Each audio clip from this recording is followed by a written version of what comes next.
Hey everybody, welcome back to Top Ends with Twins. This week we're going to talk about 3 non-negotiable players, where you should use your chips if you have them remaining, and teams to target. Let's do it.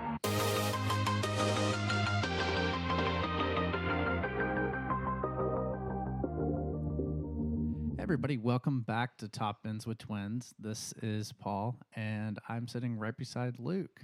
Hey everyone, how you guys doing? It's been a second, but we have had a lot going on the last couple of weeks, and we're just getting a chance to come back to talk to you guys after a little break. So, hope everyone's been good out there. Paul, how have you been? I've been good. I think for both of us, it's been a really busy 3 to 4 weeks. So a lot going on in life. So sometimes it kind of catches up with us a little bit. So apologize for not being a mainstay on your wherever you listen to your podcasts lately. So, but the good thing is that we have 4 FPL weeks left, and this is kind of a great time to prep people for what we have to run in the last 4 game weeks of the season. Mm-hmm. It is. At this point in the FPL season, either you are locked in because you want to finish, you're on a good wave at the moment, and you're ready to finish the season strong. Or You're right. Yeah, I'm good. Sorry, I had something in my throat there. Or you're completely done with the season and you just want it to be done. Already thinking about maybe a little vacation you have planned, or you just need a damn break. You might need a damn break. That's true. But you might already be looking at your team for next season too. I know there are some FPL psychos out there, and I would probably lump myself into that group, but I'm not quite there yet. Looking at my team for next season. So I mean, I already am kind of excited for whenever they release the fixtures for next season. Oh yeah, which is probably, what is that? I think that usually happens like mid to late be June, maybe July. I think probably beginning of July. Yeah. I'm already excited. There's not much left this Premier League season that's besides FPL that I'm really just super invested in as an Arsenal fan, of course. But I mean, we do have a really good race for all the European League spots, so that's going to be fun. Mm-hmm. That's maybe a good place for us to start, Luke. I know that this is kind of like a breaking point for a lot of FPL managers. It's like, where do you target for the last 4 game weeks? Are you thinking more of fixtures? Are you thinking in form? What's your thought process right now? My thought process is a mixture of both as far as fixture and form goes. Mm-hmm. And with a third ingredient of, do teams have something to play for? So there's if we're looking at a Venn diagram of fixtures, form, and relevancy, right? Do these games matter to which teams?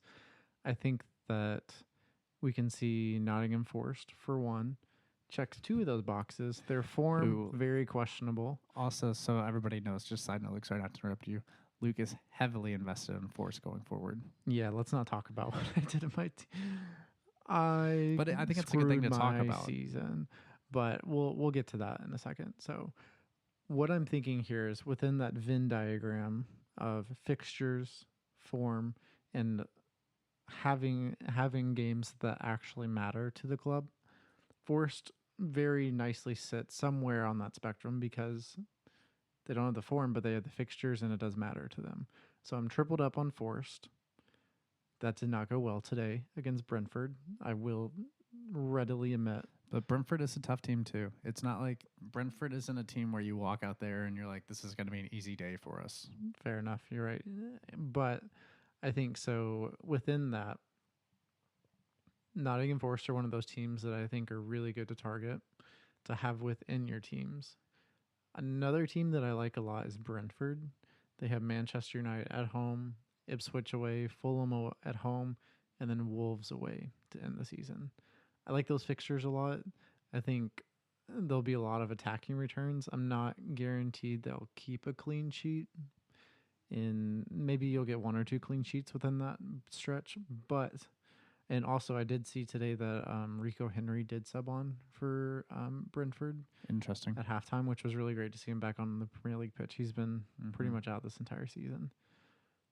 Another team that I like the fixtures, but I don't know who you would invest in for them, is Everton.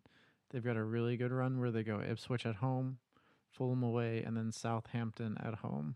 And then they end the season on Newcastle away, which will almost certainly be a loss for them because they really don't have that much to play for left, but I really like the fixtures. Hey, Luke, could you guess the team that Everton, the only team Everton scored against in the last 7 game weeks?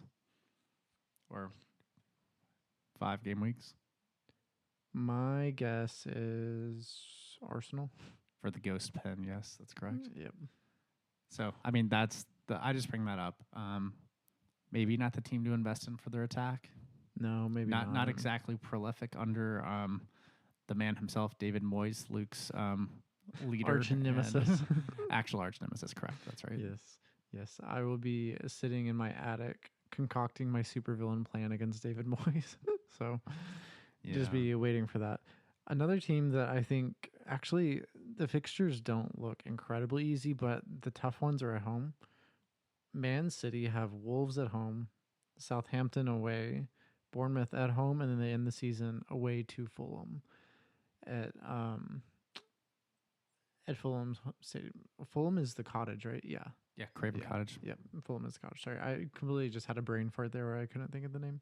No, you're good. You're good. I mean, it's. Do you have any other teams that you would be targeting, Paul, outside of what I just said? I mean, not really. It's tough because I mean, like you said, I mean, the really difficult thing is that the best run of fixtures obviously are going to be Ipswich, who have Everton away, Brentford at home, Leicester away, West Ham at home. But they really don't have much to play for, so you're kind of just rolling the dice with that. I mean, it's kind of the same thing with I don't think you're really rolling the dice with Wolves. I mean, I think we're gonna talk later in the podcast about 3 non-negotiable players that should be in everybody's team for the last 4 game weeks. I'm not going to spoil anything, but Wolves, and then also, I mean, you said, yeah. I mean, all the teams you mentioned are teams that I would target. It's just really difficult to actually pinpoint who to target in some of those teams. That's the tricky part going forward here. For example, you look at Everton. Everton have those really good attacking fixtures with Ipswich at home and Southampton at home. But who do you target out of their attack? There's not someone who comes forward as an option that is relevant for us to invest in FPL. And if you do bring someone into your team, it's so speculative that it's kind of like bringing Brennan Johnson in when he hasn't returned for 10 weeks, and then he gets his first brace in months. So maybe someone who picked Brennan Johnson would have a good pick. I don't have a good one. So yeah, if only there was somebody in this room that picked Brennan Johnson. Who do you know who it was, Paul? I don't know. I can't remember. It's so wild. Usually my memory's so good too. Neither can I. We'll leave it as a mystery for the listeners out there. Yeah. So for as far as targeting teams, I think that at this point in the season, I would love to see some different teams out there, right? I feel like this entire year we've seen a lot of template teams that have been pretty boring, right? And I think that's for a lot of reasons. One of the main ones being injuries that have really impacted teams. And we don't see teams playing as well as they have, especially the top 6 teams. But I also think it also comes down to some players are just so reliable, like Salah. If you would have just left the captaincy on him all season, you would probably almost guarantee a top 200K finish if you just left the captaincy on Salah. Yeah, I agree with you. It is the Salah discussion is interesting, which I'm sure we'll touch on in this podcast because, I mean, he went 4 solid weeks where he only had, I think it was an assist. Mm-hmm. And I mean, that's just not the form we're used to because, I mean, he's had stretches this season where it's 16, 13, 12, 14, 15. So to see those low numbers is interesting. I mean, I know he bounced back against Tottenham with the goal, but I mean, at this point, I mean, I don't think goals against Spurs should even count for FPL points.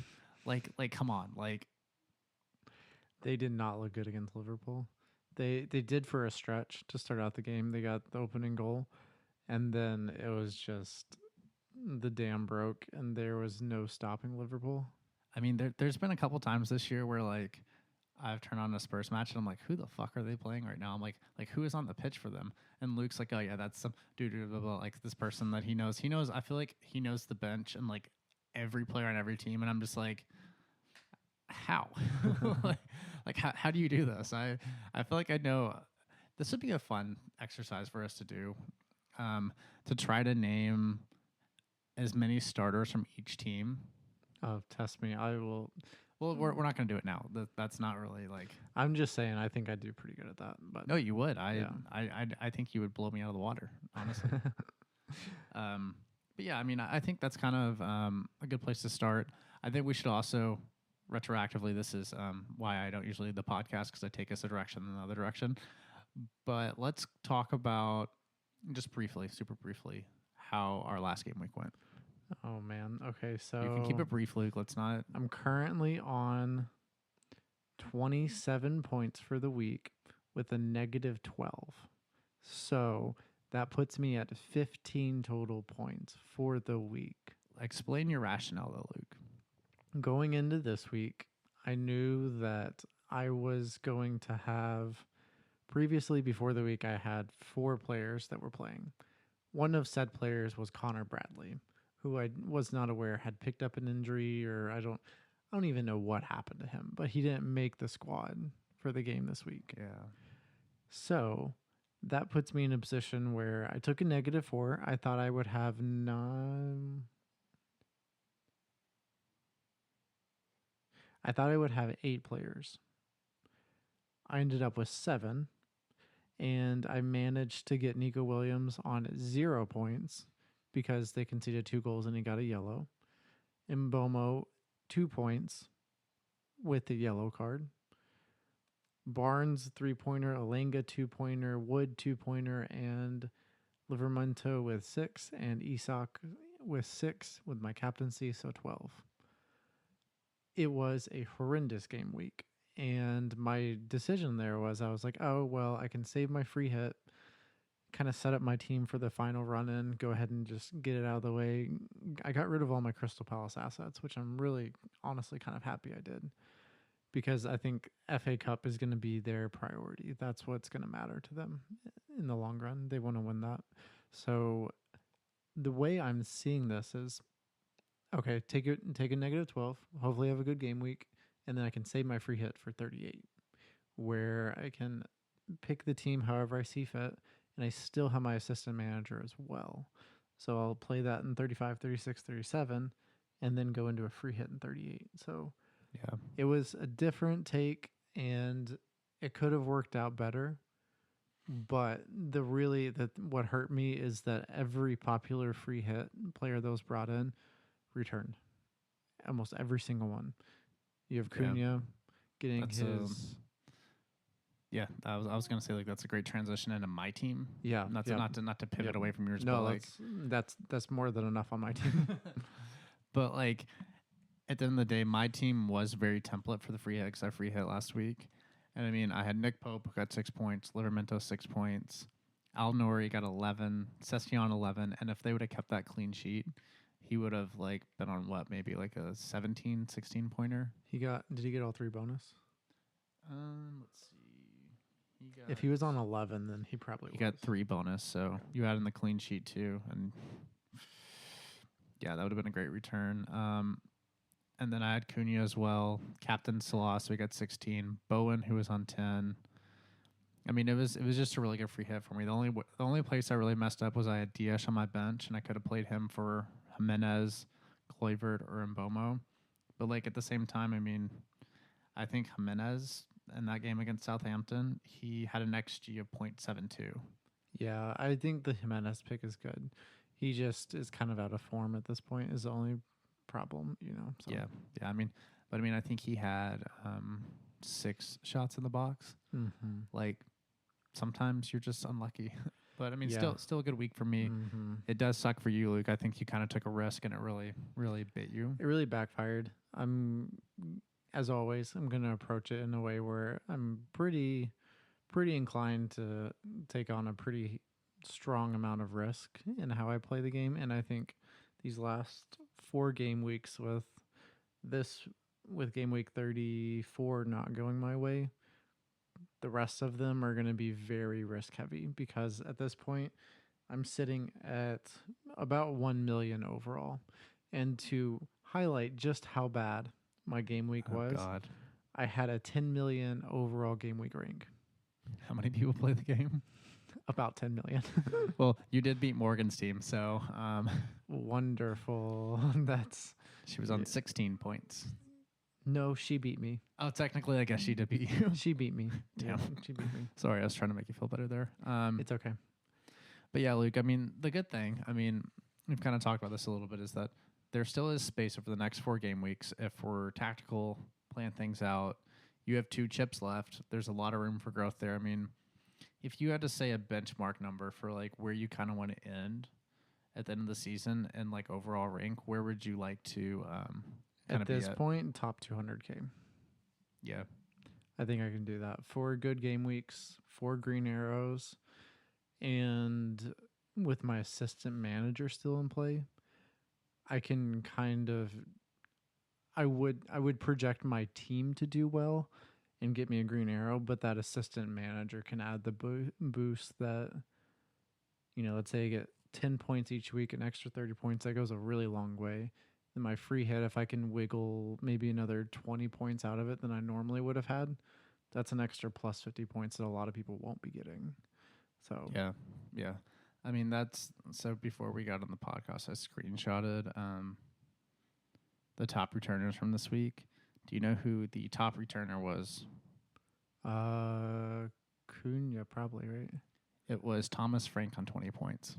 Oh yeah, yep. Mm-hmm. Yeah. So I mean, that's just something that that's just me. I'm bringing it up because with your assistant manager chip, you have 3 really good weeks with that on top of like already good weeks. Yeah, and you can absolutely cook with that chip. This is my thing, though. Is there's not a lot of table bonus. The main one that I'm looking at right now. Really? So okay, wait. Maybe we'll get into the system manager. Yeah. I think maybe now let's look at this from the perspective of let's walk through a couple different routes for how we would advise people to use their chips. So my question to you, Paul, if you had your wild card and no other chips remaining, what would you do? I would wild card as soon as I could. Okay, so you'd be using it in 35. I would probably use it in 35. To me, I think you need to maximize each week, and waiting to play the wild card, especially if your team's not in good condition at the moment, I think you just do it as soon as possible, kind of set yourself up for the last 4 game weeks and get on the right path. Because, at this point, I'm kind of in the mindset as of right now, I only have my bench boost left, that I'm okay with taking a -4 like going into this week if it's going to set my team up better for the remaining stretch, Okay, Paul, and I agree on that thought. I think using the wild card as soon as possible is the best path. My follow-up question to that, if you had a wild card and an assistant manager, how would you use those 2 chips in tandem? I would wild card the assistant manager. Yep, same here. Okay. But you could also play it where you use your assistant manager and then wild card the last game week of the season, basically taking a free hit. Yeah, I wouldn't. The last game week. You could. I would advise to use your wild card now. I think you get the most out of your team. So yeah. Okay. If you had your free hit, would you save it till 38? Yes, for sure. Would you? Yep, that's what I'm gonna do. Makes sense. Yeah. So okay. Trying to bench boost. Do you think bench boost is best used in 38, or do you think there's a week of some fixtures that might line up better with your team? Because at this point, I think we know that there's probably not going to be any blanks or doubles. That we probably should have said that earlier on. The Premier League announced today that they're going to rearrange the European fixtures and then the FA Cup fixtures in a way that, the fixtures that are impacted by the FA Cup and European fixtures, that they are going to be rearranged in a way to keep them within the game weeks that they originally played. So we're going to see some funky game weeks, but no doubles, no blanks, which I don't know. I kind of like whenever we have those double game weeks. Obviously, they usually screw me over because I forget what the actual other games are besides the double. Yeah, yeah. I end up losing perspective on the week, but I think it's fine. We'll just have 4 regular game weeks to close out the season. It really hurts me because I would love to be able. The hope was getting the assistant manager for another double game week. Because if I can get, you squeeze another fixture out of them, that's another potential 20 points there. Yeah. So not having that sucks, but maybe Villa and Tottenham. So what I'm referring to here is Aston Villa and Tottenham play each other. Tottenham requested the Premier League that they rearrange their fixture in 37 to push it forward to 36 so they'd have more time to get ready for their European fixture if they make it to the Europa League final. So that's something they did, but then Villa went back and said, we do not want to do that because they're worried about their fans, and they didn't want to have their final home fixture be on a Thursday or Wednesday. So we'll see how that plays out, but I would imagine that Tottenham is not going to have that accepted. So, yeah, I don't know. It does suck for you, Luke, but I mean that's just kind of it's okay. I mean, I was taking a risk. So. Yeah, it's part of the risk you run, I guess, whenever you hold on to your chips. I mean, but I mean, answering your question, if I was going to free hit in a week, if it's not the last game week, I would probably pick game week 36. I mean, you have some really spicy fixtures with like Nottingham Forest playing Leicester at home, Man City playing Southampton away, Brentford playing Ipswich, Spurs playing Crystal Palace. Like, there's some fixtures in there to really target that week. I would probably go with that one. Mm-hmm. Which, I mean, there are some fixtures. Let's see. Actually, I forget sometimes how far Spurs and United are down the table. Yeah, right. Because you're thinking you could target that, but looking at free hits, I really like the idea of using it in a week, especially with these 4 remaining weeks. You pick your free hit in a week where you can go on fixtures that you like, that you think are really favorable for one team within that fixture that are not very popular to be owned. So, for example, game week 38, West Ham have Ipswich away in their final game of the season. That's going to be a game where not a lot of people are going to have West Ham assets, but it's still going to be a good attacking opportunity for West Ham, I think. Mm-hmm. And maybe even potentially a good fixture for Ipswich attackers, right? So keeping that in mind, I think it's good for us to look at that and realize that there are going to be some good fixtures to attack these remaining weeks from teams that are not very highly owned in FPL. Yeah, we haven't talked about the triple captain yet. True, I kind of forgot about it. Yeah, no, that's where there's 2 of us, Luke. We can catch each other. What fixture would you target if you had to pick one, Luke? If I had to pick one of the remaining, here's the thing. I'm not opposed to this. Triple captaining Chris Wood with Leicester at home in 36. Bold. I was thinking a different fixture in 36. The other one would be Kevin De Bruyne in 36. Oh, we're going Holland. I think he'll be back. So he's back in training, but Pep said today that he won't play this weekend. Yeah. So I think that kind of rules him out of a triple captaincy for 2 weeks from now because he might just get like 10, 15 minutes if everything's going okay. It's possible. Maybe Marmouche triple captain then? Maybe Marmouche. Yep. There's also, I mean, you could go in Bomo against Ipswich away that week too. I was thinking Manchester United at home. But think about it, right? Because now that they're committed to Europa League, I think they'll be very careful about who they play. Mm-hmm. So I think we'll see a lot of people captaining in Bomo for 35. I think that's very possible. Need to get that dog in my team.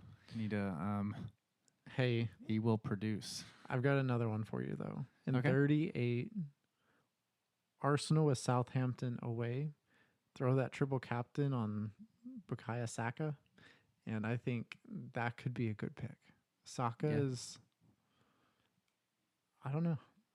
I don't mind it. The only thing I would say about that one is if Arsenal aren't worried about the league at all by Southampton away, Saka's probably going to play 45 to 60 minutes. If they're still in Europe at that point, he's probably going to play some limited minutes, which, as I have learned, dropping your triple captain in a hypothetically great situation sometimes doesn't work, you know? Yeah.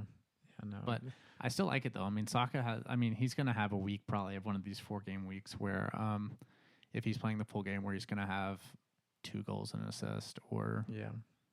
And the thing about that, going back to your triple captain, that I don't even know if we've discussed that on the podcast, but Paul uses triple captain during Arsenal's double game week in 33. Yeah. 33. And pure and simple, very unlucky that Saka did not return. That's all it is, right? Like the numbers were great. Saka looked really good. Just didn't convert his chances, and he created a couple, and just didn't have any luck in a situation where his co-attackers were able to finish the chances. So we do want to say a quick prayer for Paul's team because it's been so tough. It's just unlucky is all it is. I mean, I feel like the first half of the season was going really well for me, and the second half has just been like injuries, like kind of. I've been too stubborn, I think, in some of my rationale with FPL picks. But at the end of the day, I mean, I had 2 weeks with the Palmer captaincy where, I mean, in 1 week, if he even shows up for that day, he at least walks away with 2 goals. Another one where he should have had a goal and an assist, and that completely changes my season. The Saka triple captaincy, I mean, in the first game of that double when they played, who was it?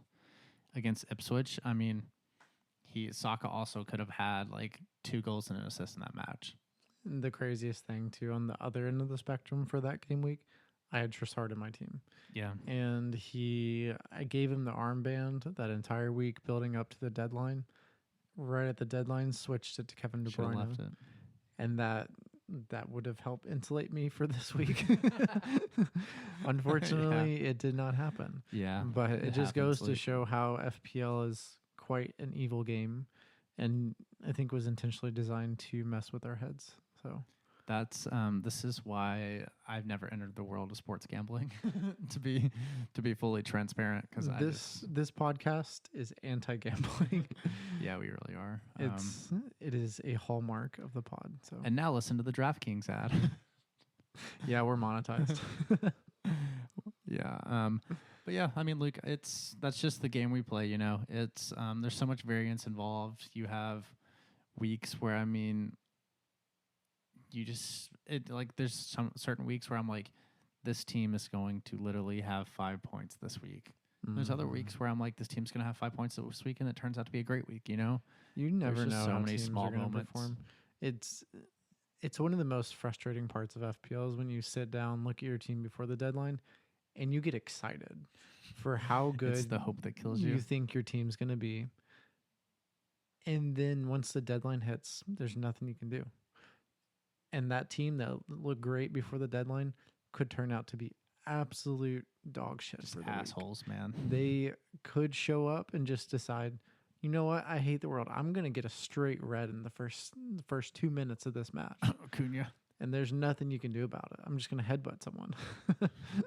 But the good weeks keep us around, right? Whenever you have those runs of green arrows and everything's feeling great, really what it is the luck is on your side.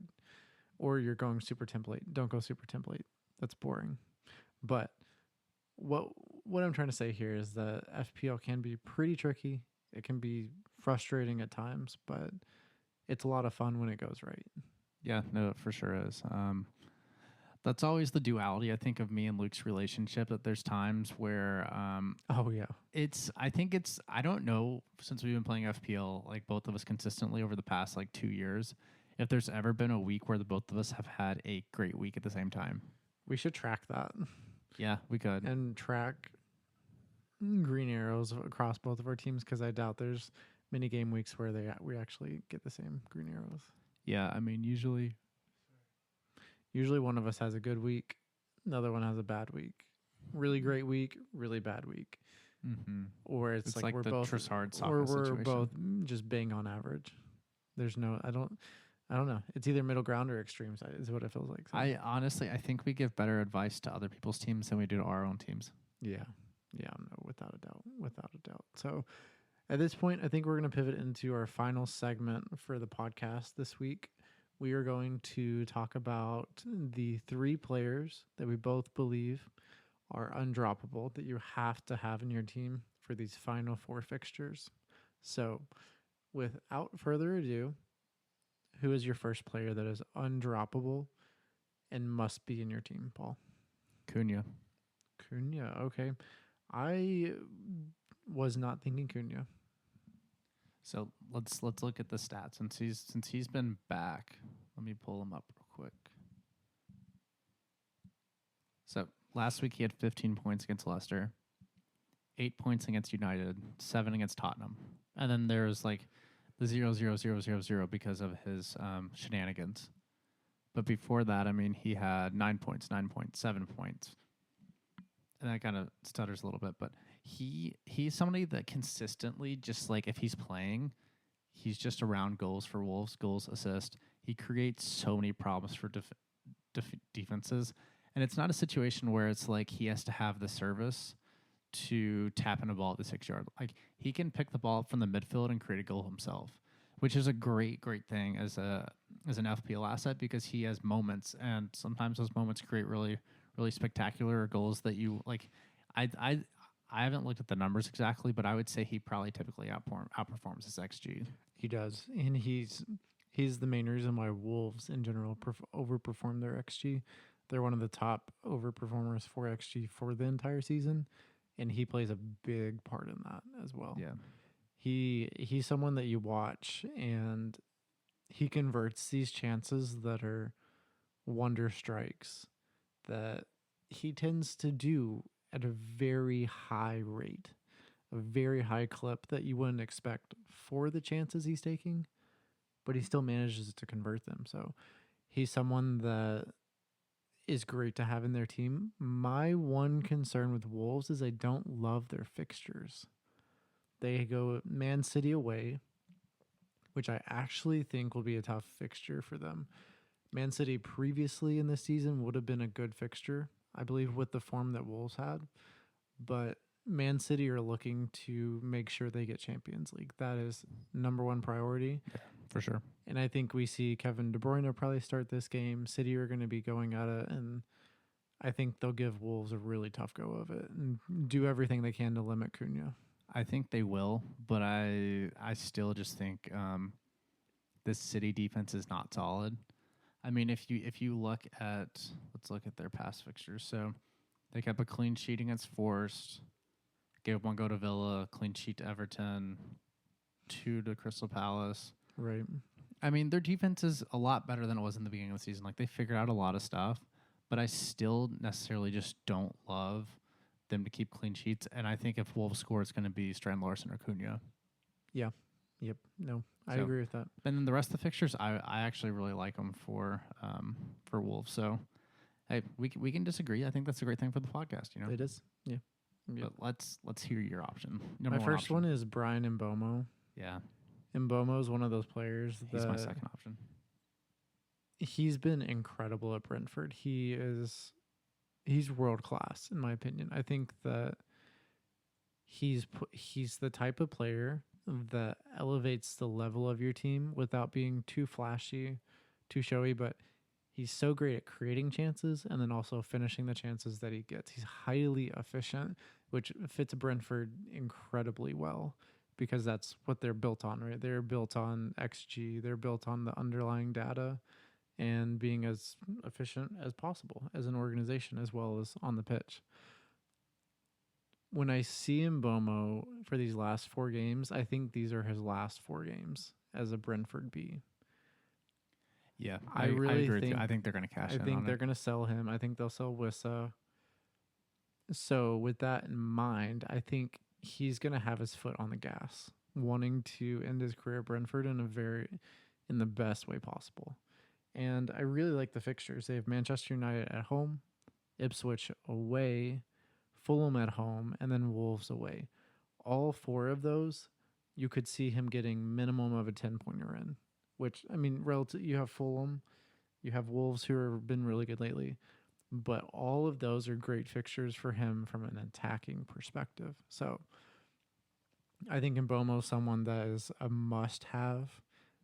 I'm a little frustrated he didn't return against Forest, because if I'm going to get the clean sheet killed, I want it to be someone in my own team. Yeah. And then Yeah. that doesn't happen, of course. But It's all right.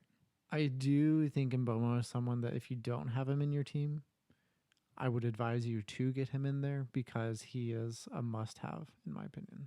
Yeah, I couldn't agree more, Luke. I think you wouldn't be wrong to captain him any of the remaining 4 game weeks. Mm-hmm. Like he's just. I've got a wave that I can ride into my second must have. Is that okay if I go with that? Yeah, no, go for it. You're good. My second must have is Kevin De Bruyne.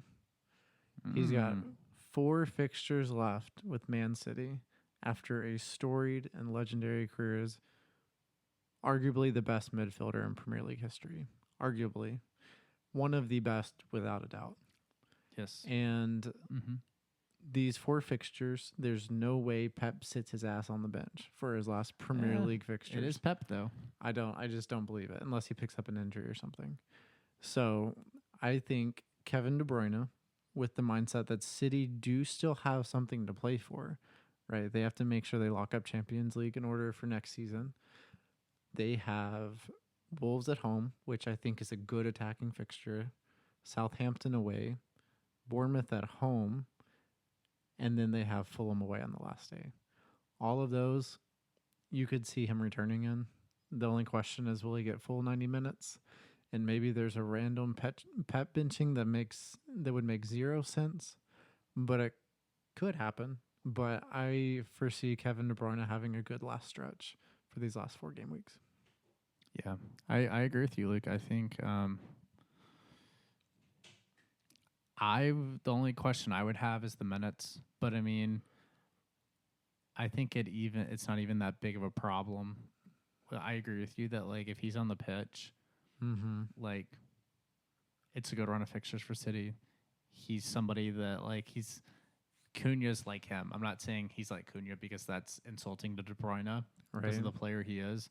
But I mean, we saw like the moment he had last year when he came back against Newcastle in that fixture. Like he subs on and he can do shit like that. Like he's just a remarkable player.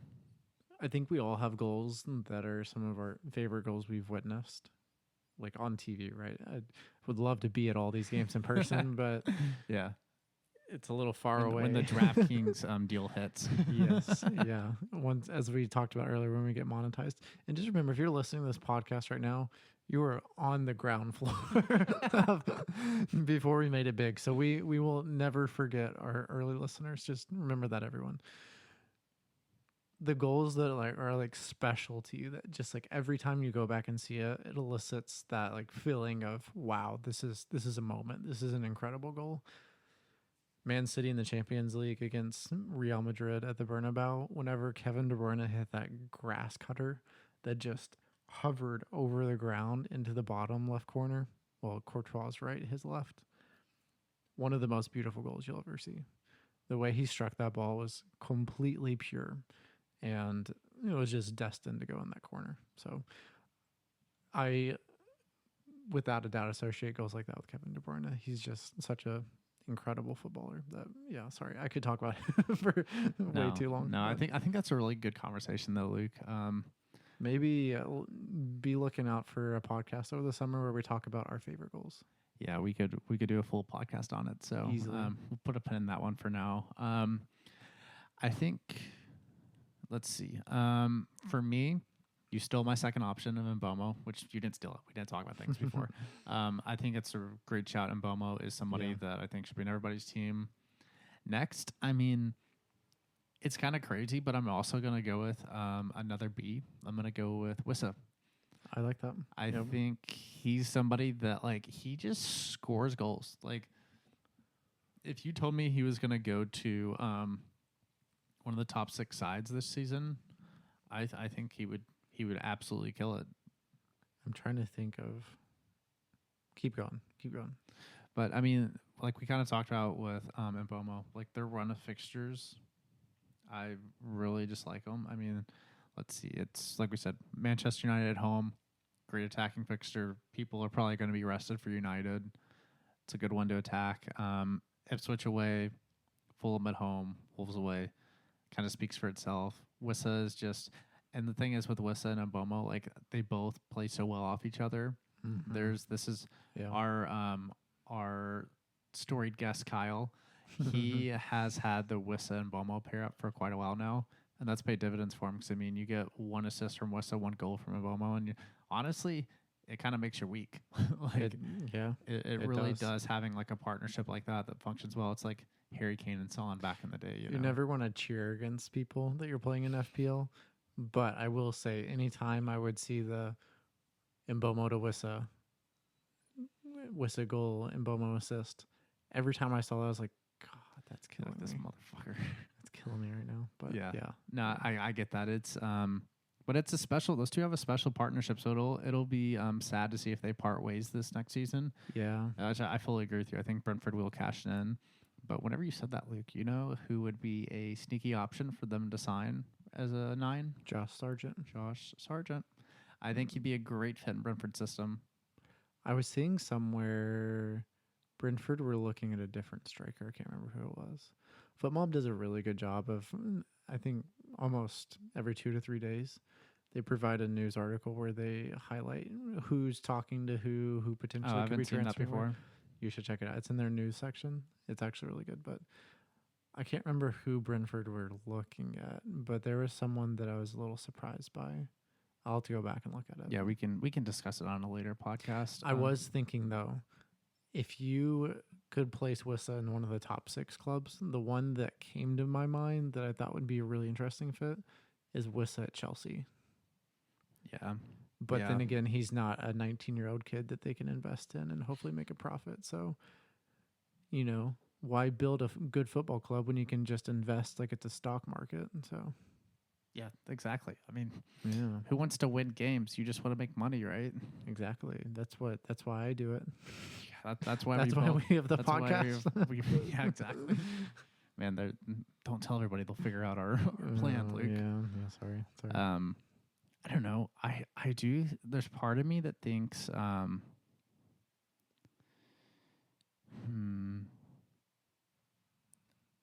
mean, if Villa wanted to cash in and sell Watkins this summer, if they could like tempt Arsenal with a deal and Arsenal still wanted to go in for Watkins, Wissa would be a great replacement for them.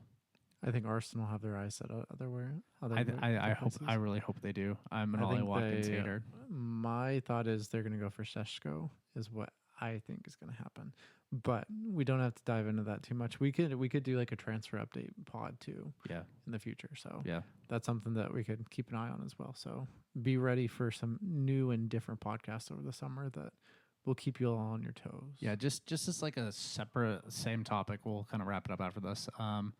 It's going to be interesting to see how the European spots play out because I think we could see there's going to be a lot of knock-on effects for next season. Yeah. Like depending on if forced to make it, they'll be able to invest more money.